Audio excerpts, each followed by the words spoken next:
Hii dunia isitudanganye, isituchezee. Tuandae yale ambayo itakuwa sababu yangu na wewe, yako na yangu, kufaulu katika maisha ya ulimwengu. Hakuna jambo lilokuwa geni katika maisha ya ulimwengu litakalotuchezea kiasi ambacho kila unachokiona leo kishapita huko nyuma. Andaa safari yako leo, dunia isituhurishe. Mtume Muhammadin sallallahu alayhi wasallam anasema yatba'u al-mayyita thalatha: ahluhu wa maluhu wa amaluhu.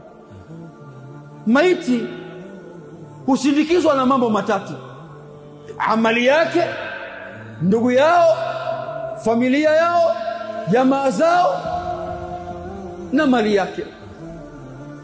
Kafa hospitali, magari yatachukua huko kwenda kufuata maiti, itabeba watu kueleka makaburini, msikitini, kadha, ataswaliwa wapi. Ndio mali inavyofanyika hivyo. Ndugu watabeba jeneza, wataingiza msikitini, watakwenda msalla, watamswalia, watapeleka makaburi.